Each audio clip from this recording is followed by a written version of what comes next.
Bismillahirrahmanirrahim. Assalamualaikum warahmatullahi wabarakatuh.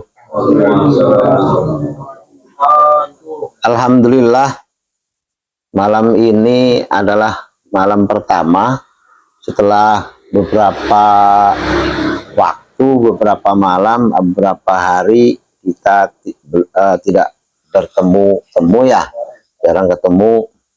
Karena yang pertama memang musim hujan, yang kedua juga kebetulan saya sendiri sedang sakit ya,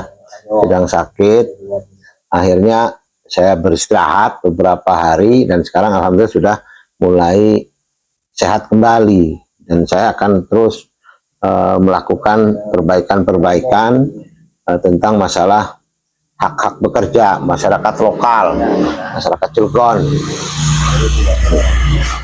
Dalam kesempatan ini akan saya sampaikan kepada semua, baik yang hadir dan yang belum hadir atau tidak hadir, bahwa kenapa sih PMAG itu selalu bergerak untuk membebaskan pengangguran. Jangan sampai di Cilegon ini ada pengangguran. Kenapa kita menuntut kepada industri, pada pemerintah daerah, kepada masyarakat umum supaya sama-sama bergerak tentang masalah pengangguran di Cilegon ini. Ada apa hal itu kita lakukan itu. Nah, ini yang perlu saya sampaikan dalam kesempatan ini adalah yang pertama, karena Cilegon ini dulu adalah tidak ada orang nganggur, bahkan tidak ada orang miskin, ya, tidak ada orang nganggur, tidak ada orang miskin, semuanya punya perusahaan produktif, ya, baik yang usia produktif remaja ataupun usia senja, tapi mereka terus bereproduksi dan produktif menghasilkan, mampu menghidupi dirinya dan mampu menghidupi keluarganya, tidak bergantung pada siapapun. Pernah dalam perjalanan sejarah tahun 1500-an sampai 1945, karena kita pernah dijajah, pernah dikuasai oleh Belanda, pernah dikuasai oleh bangsa Eropa, pernah dikuasai oleh Jepang, ya, datang ke Cilegon, ke negeri kita ini, ke Nusantara ini, dulu pernah. Dan di sana kita mengalami kesulitan dan berbagai macam cobaan, rintangan, dan pertaruhannya nyawa, ya. Belanda dulu datang ke sini berniaga. Maka Belanda setelah datang ke Indonesia, datang ke Cilegon, datang ke Pulau Jawa, datang ke berbagai macam daerah, mereka mendirikan satu badan usaha namanya VOC, atau bahasa kepanjangan adalah Verenigd of Industry Company, atau Persatuan Pedagang Belanda, Persatuan Pedagang. Yang tujuannya itu adalah apa? Untuk memonopoli perdagangan waktu itu, VOC, ya, VOC. Nah, jadi bergerak dalam bidang perdagangan hasil bumi atau hasil negara Indonesia ini diangkut ke negara mereka, memang dibeli, tapi harga yang menentukan itu mereka pembeli. Nah, semau dia. Kemudian dikeluarkan kebijakan lain tentang pajak, penguasaan lahan oleh mereka, itu ditentukan perundang-undangan, pajak diri, pajak tanah, pajak penghasilan dan sebagainya oleh Belanda, itu diterapkan itu. Kita pernah alami dulu itu. Maka kemudian ada perlawanan dari masyarakat Indonesia, dari bangsa Indonesia, masyarakat Cilegon. Kita kenal dengan Geger Cilegon 1850, 1814, 1888 mengalami ada agresi Belanda, ada perang dengan Jepang.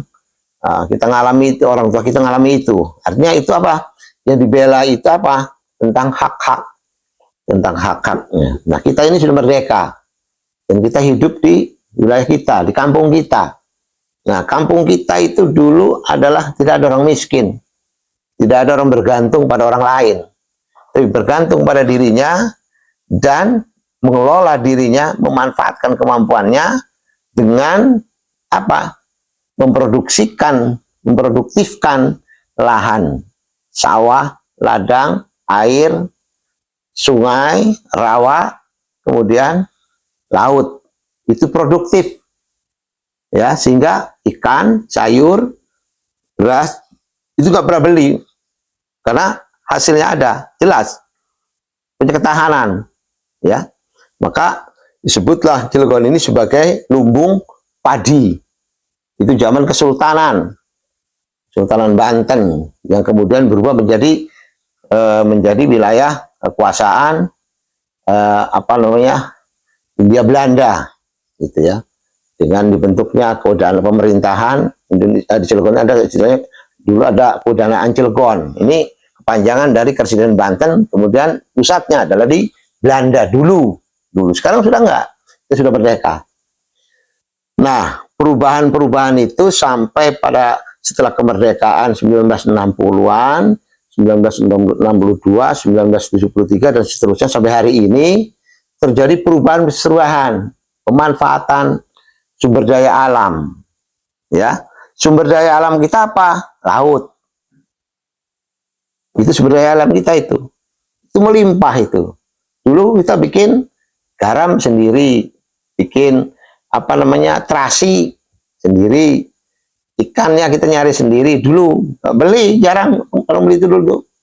Kalau di laut kita mancing nyari ikan, istilah orang dulu ngejaul ya, kemudian cari udang, cari rebon dan sebagainya. Kalau di kali istilahnya neger, ataupun mancing atau nawu istilahnya orang dulu itu. Nah, itu setiap kalau itu melimpahlah ikan, lauk pauk itu melimpah itu kalau musim hujan. Kalau sekarang kebalikannya, kalau musim hujan kita banjir, ya kan? Banjir. Kenapa? Karena kali-kali yang dulu ada atau kali kecil atau kekulung itu kita banyak ya mengalirkan air dari darat, ya, dari perkampungan ke laut, ke sana itu ngalir tuh lancar. Kenapa? Ada sawah yang rendah, ya kan? Kalau istilah orang sawah jeruk, ya kan? Ada yang tinggi, perkampungan agak tinggi, sehingga ketika air hujan itu sudah musim hujan, maka air dari daratan itu kemudian ke sawah, ke kali, dan mengalir ke laut. Jadi kampung-kampung itu enggak pernah terjadi kebanjiran dulu. Sekarang mah jangankan yang dekat kali, yang jauh dengan kali pun kebanjiran. Berarti di sini ada salah kelola ini. Ada salah kelola. Ya. Ada salah kelola. Apa? Berarti ada pengurangan kali. Ada penutupan kali. Ya kan? Ada pengurukan kali. Atau kali yang dibuat dari alam itu dirubah menjadi kali bikinan orang. Nah, bikinan orang itu kan